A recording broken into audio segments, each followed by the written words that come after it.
제13장 미혹당한 사람들을 다루는 법. 1. 로마 카톨릭. 1. 구원의 확신을 가진 로마 카톨릭 교도는 아주 드물다.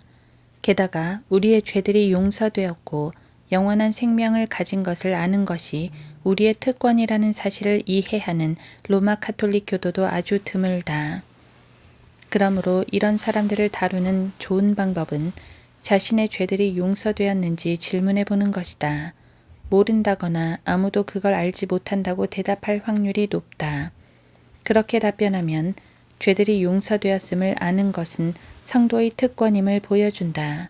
이런 목적을 위해서는 사도행전 13장 39절의 믿는 자는 모두 그분을 통하여 의롭게 된다는 것이니라. 나 에베소서 1장 7절 등을 사용하는 것이 좋다. 그 사랑하는 이 안에서 우리가 그의 은혜의 풍성함을 따라 그의 보혈을 통하여 구속 곧 죄들의 용서함을 받았느니라. 에베소서 1장 7절.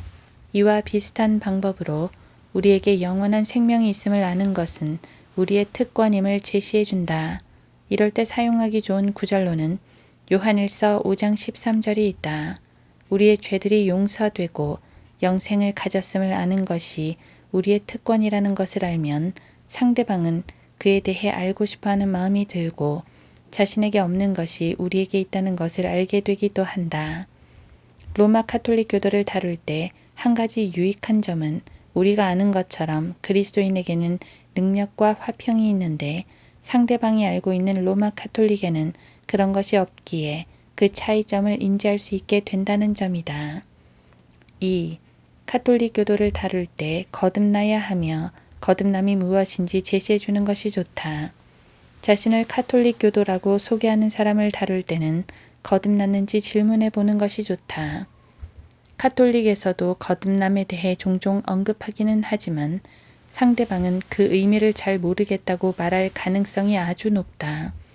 그럴 때는 요한복음 3장 3에서 5, 7절을 보여주고 예수님께서 하신 말씀에 역점을 두어 우리가 거듭나야 한다는 점을 강조해야 한다. 거듭남의 의미를 물어보면 다음 구절을 제시해 준다. 그러므로 누구든지 그리스도 안에 있으면 새로운 피조물이라. 옛것들은 지나갔으니 보라 모든 것이 새롭게 되었도다. 고린도후서 5장 17절.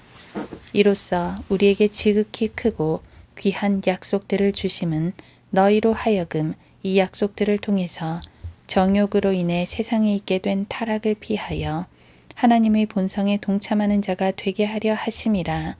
베드로후서 1장 4절. 그때 너희 위에 깨끗한 물을 뿌리리라. 그리하면 너희가 깨끗게 되리니 너희 모든 더러움과 너희의 모든 우상들로부터 내가 너희를 깨끗게 하리라. 내가 또 너희에게 새 마음을 주고 너희 안에 새 영을 넣으리라.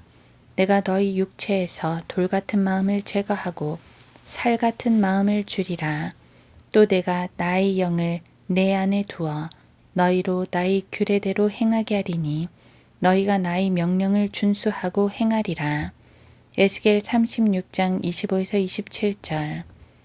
대다수 로마 카톨릭 교도들은 세례가 거듭나는 것이라고 이해하고 있으며 거듭났느냐는 질문을 받으면 그렇습니다 라고 대답한다. 그리고 언제 거듭났냐는 질문에는 세례받았을 때라고 대답하기 일수다. 그렇다면 거듭남은 세례나 침례가 아니라는 점을 보여줘야 한다. 이럴 때는 고린도전서 4장 15절이 유용하다. 이는 너희가 그리스도 안에서 1만 명의 스승을 가졌을지라도 아비들은 많지 아니하니 그리스도 예수 안에서 복음을 통하여 내가 너희를 낳았음이라. 여기서 바울은 복음을 통하여 그리스도 예수 안에서 고린도 성도들을 자신이 낳았다고 말하고 있다. 거듭남이 침례라면 바울은 그들에게 침례를 줬어야 한다. 그러나 고린도전서 1장 14절에서 바울은 자신이 그들에게 침례를 주지 않았다고 선언하고 있다. 아니면 이렇게 말할 수도 있다. 아닙니다. 침례는 거듭남이 아닙니다. 침례를 받았으면서도 여전히 거듭나지 않았다고 베드로가 말했던 사람이 있습니다. 그런 다음 사도행전 8장 13절을 제시한다. 그때 시몬 자신도 믿고 침례를 받은 후에 빌립과 꾸준히 함께 지내며 기적들과 표적들이 행해짐을 보고 놀라더라. 시몬이 침례를 받았다는 사실을 분명히 하고 21절과 23절에서 베드로가 한 말을 근거로 그가 거듭나지 않은 점을 제시한다. 여기서 한 걸음 더 나아가 거듭났다는 성경적인 증거들을 제시하는 것이 좋다. 다음 구절들이 이럴 때 유용하다. 만일 너희가 그분이 의로우신 것을 안다면 의를 행하는 자는 누구나 그에게서 난 것을 아느니라. 요한일서 2장 29절. 하나님께로부터 태어난 사람은 누구나 죄를 짓지 아니하나니 이는 하나님의 씨가 그 사람 안에 거함이며 또 죄를 지을 수 없는 것은 그가 하나님께로부터 태어났기 때문이라. 우리가 사망으로부터 생명으로 옮겨간 것을 아노니 이는 우리가 형제들을 사랑하기 때문이라. 자기 형제를 사랑하지 않는 자는 사망 안에 거하느니라. 누가 세상의 재물을 가졌는데 자기 형제의 궁핍한 것을 알면서도 그를 동정하는 마음을 닫으면 어찌 하나님의 사랑이 그 안에 거하겠느냐. 요한일서 3장 9, 14, 17절. 상대방이 관심이 있으면 이쯤해서 거듭나는 방법을 알고 싶어 할 것이다. 이에 대한 성경적 답변은 다음과 같다. 그러나 누구든지 그를 영접한 사람들에게는 하나님의 아들들이 되는 권세를 주셨으니 즉 그의 이름을 믿는 사람들에게니라. 요한복음 1장 12절. 너희가 거듭난 것은 썩어질 씨로 된 것이 아니라 썩지 아니할 씨로 된 것이니 살아있고 영원히 거하는 하나님의 말씀으로 되었느니라. 베드로전서 1장 23절. 그분 자신의 뜻으로 우리를 진리의 말씀으로 낳으셔서 우리로 그의 피조물들 가운데서 첫 열매들에 속한 자들이 되게 하셨으니 야고보서 1장 18절. 3. 로마 카톨릭 교도들을 다루는 세 번째 방법은 사도행전 3장 19절을 사용하는 것이다. 그러므로 너희는 회개하고 돌이키라. 그러면 주의 임재하심으로부터 새롭게 되는 때가 올 때 너희 죄들이 지워지리라. 우리의 죄들이 지워지려면 회심하고 회개할 필요가 있다. 어떤 회개인가에 대해서는 이사야 55장 7절과 요나 3장 10절에서 알 수 있다. 악인은 자기의 길을, 불의한 사람은 자기 생각들을 버리고 주께로 돌아오게 하라. 그리하면 주께서 그에게 자비를 베푸시리라. 우리 하나님께로 돌아오게 하라. 그가 넘치게 용서하실 것임이라. 이사야 55장 7절. 하나님께서 그들의 행함을 보시니 그들이 악한 길에서 돌이키는지라. 그러므로 하나님께서는 그들에게 내리시겠다고 말씀하셨던 재앙에서 돌이키시고 그 일을 행하지 않으셨더라. 요나 3장 10절. 이와 같은 방법으로 사도행전 16장 31절을 사용해서 단순히 주 예수 그리스도를 믿음으로 구원받을 수 있음을 보여준다. 그런 다음 주 예수 그리스도를 믿는 것이 무엇인지 요한복음 1장 12절과 디모데후서 1장 12절을 사용해서 보여준다. 4. 카톨릭 교도를 다룰 때 그들의 문제점을 바로잡기 좋은 또 다른 구절로는 디모데전서 2장 5절이다. 하나님은 한 분이시요 하나님과 사람 사이에 중보자도 한 분이시니 곧 사람이신 그리스도 예수시라. 진짜 로마 카톨릭 교도라면 예수 그리스도 외에 다른 중보자를 찾기 마련인데 이 구절은 분명하게 하나님과 사람 사이에 중보자도 한 분이시니 곧 사람이신 그리스도 예수시라고 밝히고 있다. 그러므로 사제들이나 성인들이나 마리아나 그 밖에 누구도 중보자가 될 수 없다. 때로는 이에 더해서 디모데전서 4장 1에서 3절을 제시해 주는 것도 좋지만 이 구절은 어느 정도 진척이 있을 때 사용하는 것이 좋다. 로마 카톨릭 교도들은 대체로 성경 공부를 하지 않기 때문에 때로는 성경 공부에 유익한 점을 말해줄 필요도 있다. 많은 경우 관례적으로 사제들은 성경 공부를 금기시한다. 이런 목적을 위해서는 요한복음 5장 39절, 베드로전서 2장 1, 2절, 디모데후서 3장 13에서 17절, 야고보서 1장 21, 22절, 시편 1편 1, 2절, 여호수아 1장 8절, 마가복음 7장 7, 8, 13절, 마태복음 22장 29절 등이 좋다. 5. 이런 사람들을 다루는 또 다른 방법은 구세주의 필요성을 깨닫지 못하고 자신의 구원에 별 관심이 없는 사람들을 다룰 때 쓰는 것과 같다. 즉, 자신이 죄인이며 구주가 필요함을 일깨워줘야 한다. 로마 가톨릭 교도가 여러분의 말에 귀를 기울이기만 한다면 대체로 이 방법이 가장 좋다. 그러나 가톨릭 교도와 말해봐야 별 소용이 없으며 그들을 그리스도께 인도할 수 없다고 생각하는 사람들이 많다. 이는 대단히 잘못된 생각이다. 많은 가톨릭 교도들이 가톨릭에서는 채울 수 없는 뭔가를 갈망하고 있다.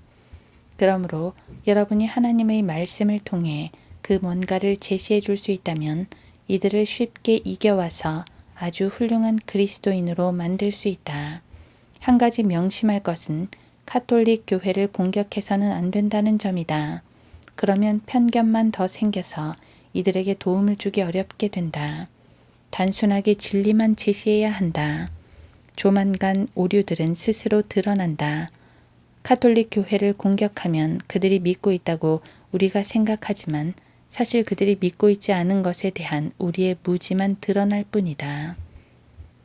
2. 유대인들. 오늘날 엄청난 수의 유대인들이 나사렛 예수의 주장을 연구하고 있기 때문에 이런 주제에 마음이 열려 있다. 유대인을 다루는 가장 좋은 방법은 그가 사용하고 있는 성경에서 예수님을 그리스도로 지칭하고 있음을 보여주는 것이다. 여기에 사용할 수 있는 가장 좋은 구절로는 이사야 53장 전체이며 다음 구절들도 사용하기에 좋다. 62주 후에는 메시아가 끊어질 것이나 다니엘 9장 26절 또 내가 다윗의 집과 예루살렘의 거민들 위에 은혜와 간구의 영을 부어주리라. 그러면 그들은 그들이 찔렀던 나를 쳐다볼 것이며 그들이 그를 위하여 애통하리니 마치 어떤 사람이 자기 외아들을 위하여 애통함과 같이 할 것이요. 그들이 그를 위하여 비통에 잠기리니 마치 어떤 사람이 자기 첫 아들을 위하여 비통에 잠기듯 하리라. 스가랴 12장 10절. 그러나 너 베들레헴 에프라타야 내가 비록 유다의 수천 가운데서 작을지라도 이스라엘을 통치할 자가 너로부터 내게로 나오리라. 그의 나오심은 예로부터요 영원부터였느니라. 미카 5장 2절. 이 구절들이 자신이 쓰는 히브리어 성경과 다르다고 주장할 때는 그런 식으로 발뺌하지 못하도록 해야 한다. 왜냐하면 서로 다르지 않기 때문이다. 이사야 53장은 메시아를 언급하는 구절이 아니라고 주장할지도 모른다. 그럴 경우 누구를 지칭하는지 질문한다. 훌륭한 유대인 논쟁자라면 고난받는 이스라엘이라고 말할 가능성이 높다. 그렇게 말하면 전체 장을 쭉 훑어보고 다른 사람의 죄 때문에 고난받고 있는 내용이 분명하기 때문에 고난받는 이스라엘을 언급하는 것이 아님을 제시한다. 본문에 나오는 인물은 이사야 53장 4, 5, 8절과 또 다른 구절들에서 하나님의 백성인 이스라엘을 위해 고난당하고 있다. 그러므로 여기서 고난당하는 자는 이스라엘이 될 수 없다. 히브리서 성경 전체가 유대인에게 사용하기 아주 훌륭하다. 유대인들이 그리스도인이 되는데 가장 큰 걸림돌이 되는 것은 그리스도인이 되면 인내해야 할 엄청난 박해이다. 오늘날 유대인이 그리스도인이 되려면 엄청난 대가를 치러야 한다. 3. 강신론자. 스스로를 강신론자라고 부르는 많은 사람들이 자신들은 성경을 믿는다고 주장한다. 그런 사람들은 사무엘상 28장 11에서 20절에서 사무엘이 사울에게 나타나는 장면을 많이 이용한다. 사무엘이 사울에게 진짜로 나타났음을 부정할 필요는 없다. 부리는 영에게 자문을 구한 결과 사울에게 어떤 결과가 닥쳤는지 제시해주면 된다. 강신론자들을 다루는데 좋은 구절로는 역대기상 10장 13, 14절이다. 그리하여 사울이 죽으니라. 이는 그가 주께 범한 죄 때문이었으니 그가 주의 말씀을 거역하여 지키지 아니하고 또 부리는 영을 지닌 자에게 조언을 구하여 그것을 묻고 주께 묻지 아니하였으므로. 또 다른 구절로는 이사야 8장 19, 20절이다. 그때 그들이 너희에게 말하기를 부리는 영들을 지닌 자들과 엿보고 중얼거리는 마법사들에게 구하라 하리라. 백성이 자기들의 하나님께 구해야 되지 않겠느냐. 산자들을 위하여 죽은 자들에게 구하겠느냐. 율법과 증거에게라. 만일 그들이 이 말씀에 따라 말하지 아니하면 이는 그들 안에 빛이 없기 때문이라. 요한일서 4장 1에서 3절도 사용하기에 좋은 구절이다. 모든 영을 다 믿어서는 안 된다고 말하고 있기 때문이다. 데살로니가 후서 2장 9에서 12절도 유용하다. 다음 구절들도 제시해주면 된다. 부리는 영들을 지닌 자들을 주시하지 말고 마법사들을 추종하여 그들로 말미암아 더럽혀지지 말라. 나는 주 너희 하나님이라. 레위기 19장 31절. 또 돌이켜서 부리는 영들을 지닌 자들과 마법사들을 따라 그들과 음행하는 혼은 내가 그 혼을 대적하여 내 얼굴을 두고 그를 그의 백성 가운데서 끊으리라. 레위기 20장 6절. 자기 아들이나 자기 딸을 불 가운데로 지나가게 하는 자나 점치는 자나 때를 살피는 자나 마법사나 무당이나 마술사나 부리는 영들에게 묻는 자나 마법사나 강신술사를 너희 가운데서 보이지 않게 할지니라. 이는 이러한 일들을 행하는 모든 자들이 주께 가증함이 됨이니 이러한 가증한 것들 때문에 주 너희 하나님께서 내 앞에서부터 그들을 쫓아내시느니라. 신명기 18장 10에서 12절. 므낫세가 치리하기 시작할 때 12세였으며 그가 예루살렘에서 55년을 치리하였더라. 그의 어머니의 이름은 헵시바더라. 그가 주의 목전에 악을 행하여 주께서 이스라엘 자손 앞에서 쫓아내신 이방인의 가증함을 따라 행하였으니 또 그가 자기 아들로 불을 통과하게 하고 때를 살피며 마법을 사용하고 부리는 영들과 마법사들을 대하였으니 그가 주의 목전에 악을 많이 행하여 주를 경노케 하였더라. 열왕기하 21장 1에서 2절, 6절. 이 구절들은 모두 영들에게 자문을 구하는 강신술사들과 무당들을 하나님께서 어떻게 다루시는지 보여주고 있다. 4. 크리스찬 사이언스. 오늘날 많은 사람들이 크리스찬 사이언스에 미혹당하고 있다. 그러므로 우리는 그들을 돕기 위해 준비해야 한다. 대부분의 크리스찬 사이언스들은 성경을 믿는다고 말한다. 요한일서 4장 1에서 3절을 제시해준다. 사랑하는 자들아, 모든 영을 다 믿지 말고 그 영들이 하나님께 속하였는지 시험하라. 이는 많은 거짓 선지자들이 세상에 나왔음이니라. 하나님의 영을 너희가 이렇게 할지니 예수 그리스도께서 육신으로 오신 것을 시인하는 모든 영은 하나님께 속한 것이요 예수 그리스도께서 육신으로 오신 것을 시인하지 아니하는 모든 영은 하나님께 속한 것이 아니니 이것이 곧 적그리스도의 영이니라. 그것이 오리라는 것을 너희가 들었으나 지금 그것이 이미 세상에 있느니라. 이 구절은 크리스찬 사이언스의 기반을 뒤흔든다. 크리스찬 사이언스의 기본 신조는 물질의 실체, 몸의 실체, 그리스도의 성육신의 실체를 부정하는 것이다. 이 구절을 통해서 예수 그리스도께서 육신으로 오신 것을 부인하는 모든 영은 하나님께 속한 영이 아니라 적그리스도의 영임을 성경이 선언하고 있음을 제시해 준다. 크리스찬 사이언스는 또한 대속의 교리도 부인한다. 물론 대부분의 크리스찬 사이언스들은 이 사실을 알지 못하고 있다. 왜냐하면 사람들을 크리스찬 사이언스로 인도하기 위해 처음에는 관례적으로 자신들의 교리 모두를 알리지 않기 때문이다. 그러므로 다음과 같은 구절들을 보여준다. 이 구절들은 대속의 교리를 분명하게 제시해주고 있다. 하나님께서 죄를 알지도 못하는 그를 우리를 위하여 죄로 삼으신 것은 우리로 하여금 그 안에서 하나님의 의가 되게 하려 하심이라. 고린도후서 5장 21절.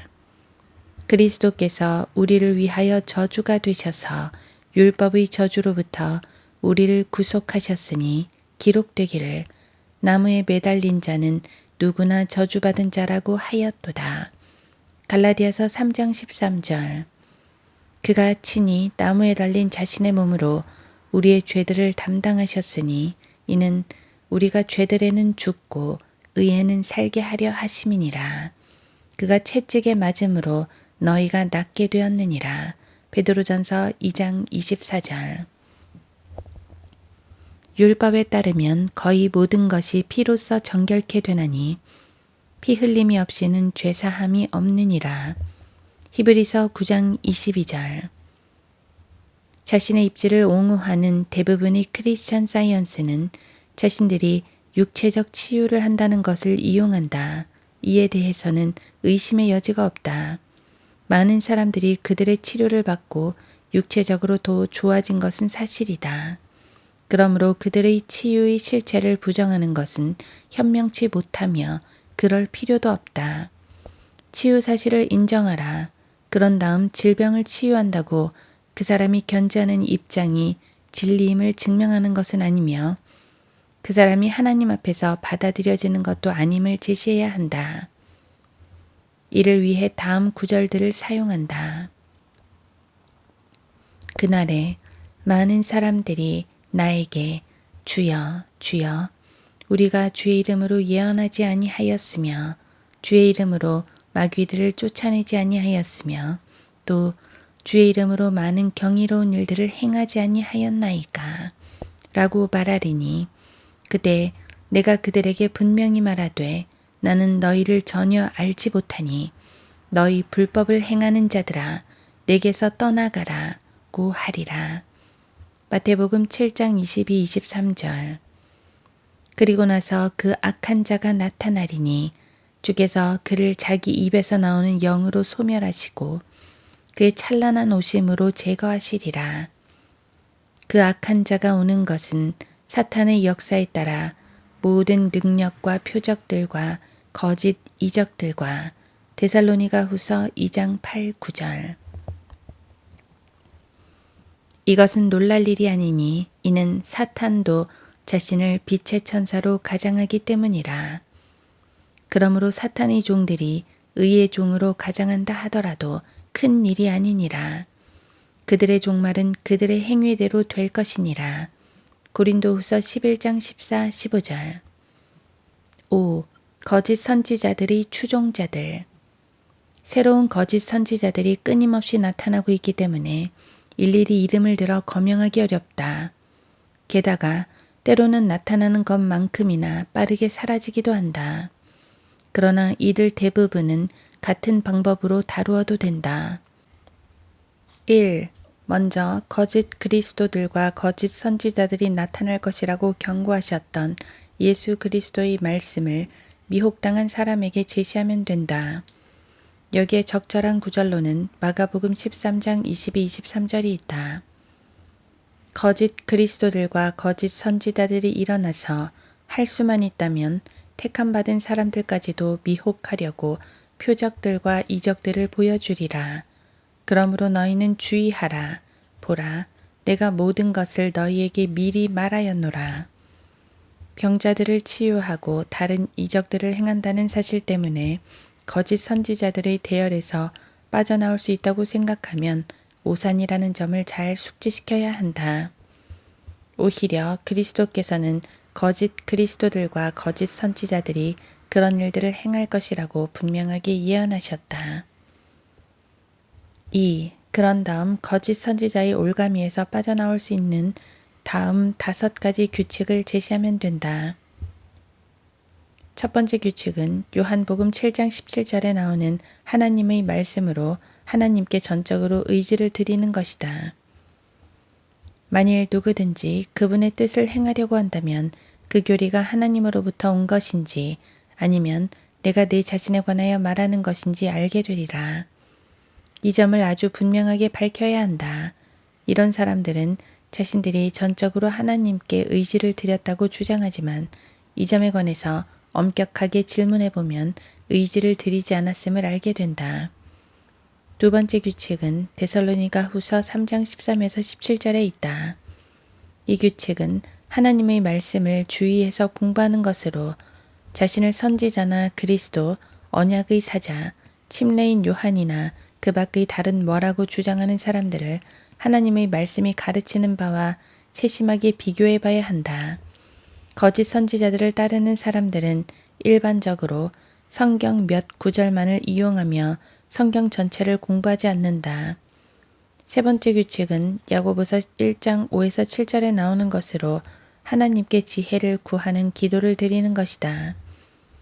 너희 중에 누가 지혜가 부족하면 모든 사람에게 아낌없이 주시고 꾸짖지 아니하시는 하나님께 구하라.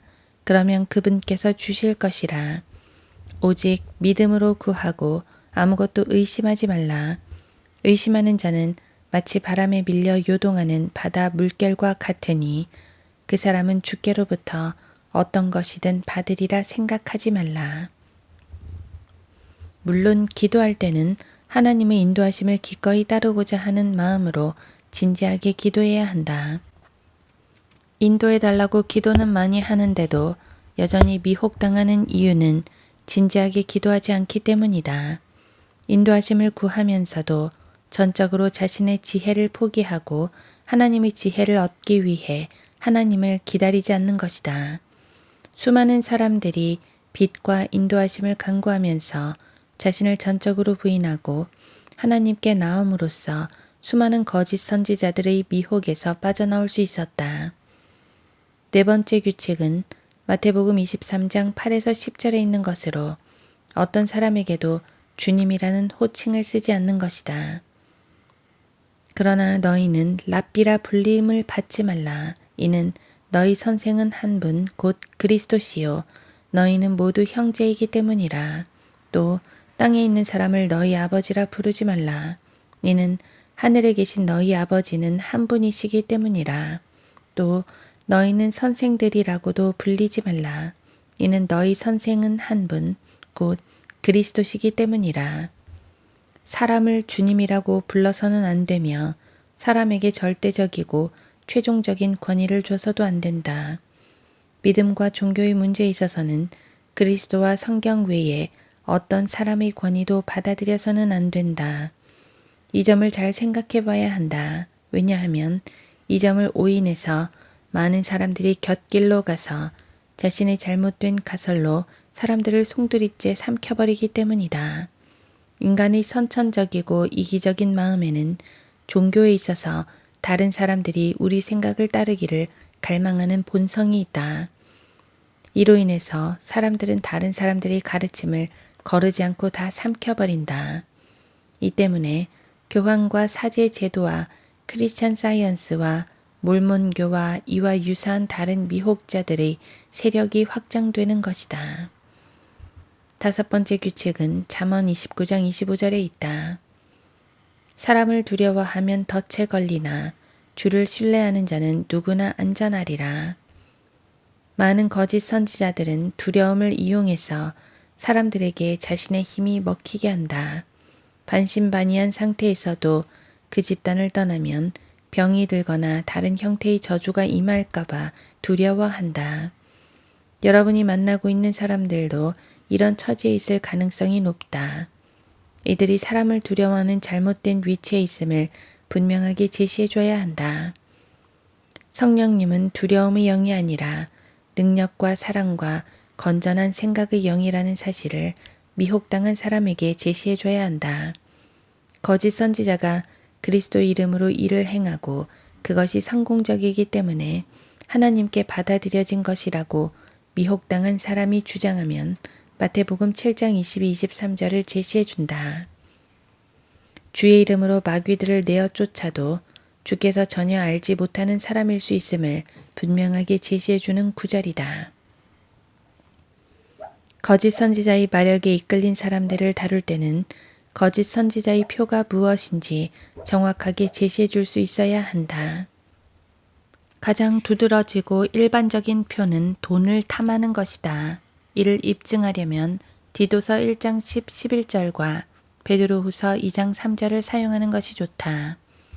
이는 불복종하는 자들과 헛된 말을 하는 자들과 속이는 자들이 많기 때문이며 특히 할례파 중에 그러한 자들이 많으니 더러운 이익 때문에 가르쳐서는 안 될 것들을 가르쳐서 집들을 온통 뒤집어 놓는 그들의 입을 막아야 될 것이라. 디도서 1장 10, 11절. 그들은 탐욕을 품고 지어낸 말로 너희에게서 이득을 취하리니 이는 그들의 심판은 예로부터 지체하지 않으며 그들의 멸망은 졸지 아니하느니라. 베드로후서 2장 3절. 가짜 선지자가 사람들에게서 돈을 갈취하려고 하면 그 자체가 이미 거짓 선지자의 표임을 분명하게 밝혀야 한다. 거짓 선지자의 두 번째 표는 자신의 자아를 크게 자랑하는 것이다. 미혹당한 사람에게 이를 제시하려면 유다서 16절과 고린도전서 13장 4절을 보여주면 된다. 이들은 원망하는 자들이요 불평하는 자들이요 그들의 정욕을 따라 행하는 자들이라. 또 그들의 입으로는 과장하는 말을 하고 유익을 위해 사람들의 외모를 칭찬하는 자들이라. 사랑은 오래 참고 친절하며 사랑은 시기하지 아니하고 사랑은 자랑하지 아니하며 교만하지 아니하고. 거짓 선지자의 세 번째 표는 예수 그리스도께서 사람에게는 절대로 주지 않으신 권위를 주장하는 것이다. 거짓 선지자의 올무에 걸려든 사람에게 이를 입증해 주려면 마태복음 23장 8, 12절을 제시하면 된다. 거짓 선지자의 네 번째 표는 성경을 자신에게 잘못 적용하거나 자신과 관계된 구절로 오인한다는 점이다. 예를 들어서 몰몬교는 이스라엘에게 적용되는 구절을 그들 자신의 시온으로 적용한다. 거짓 선지자가 통제하는 어떤 지역이 특정한 성경 지명의 이름을 따거나 실제 성경 지명에 적용되는 성경의 약속들을 거짓 선지자가 통제하는 지역에 적용할 경우 이런 집단에 미혹당한 사람에게 그런 적용이 얼마나 합당치 않은지 제시하면 된다. 다섯 번째로 거짓 선지자가 가르치는 교리에는 대개 어딘가 터무니없는 주장이 있다. 상당히 많은 부분에서 성경적 사실을 가르칠 수 있지만 그가 사탄에게서 나왔음을 알 수 있는 구석이 어딘가 있기 마련이다. 이런 거짓 교리 대부분은 미래의 형벌과 고기를 먹는 문제와 어떤 형식이 합법성과 관련되었을 가능성이 높다. 안식일 준수, 11조 문제 등. 미래의 형벌과 관련해서 거짓 선지자들은 일반적으로 혼의 소멸이나 만민 구제를 주장하거나 두 개가 혼합된 형태를 주장할 가능성이 높다.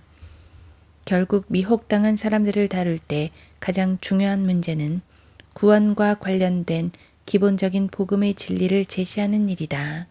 즉, 예수 그리스도의 구속 사역과 그분만을 신뢰하는 믿음으로 구원받는다는 진리를 제시해야 한다. 장티푸스에 걸렸을 때 발생하는 열처럼 때로 이런 오류들이 거치고 일이 잘 될 때도 있다. 오늘날에도 나는 그리스도인들이 경험할 수 있는 일 밖의 상황에 처한 사람들을 많이 알고 있다. 신종 거짓 선지자들의 영향권에 완전히 매여서 자신들의 생각에 동의하지 않는 사람들은 전부 다 틀렸다며 그것도 아주 극단적인 용어를 사용해서 틀렸다고 하던 사람들이 기도의 응답으로 하나님의 말씀을 공부함으로써 하나님께서 그들을 어둠에서 끌어내시어 빛으로 인도하신 사례들을 많이 알고 있다.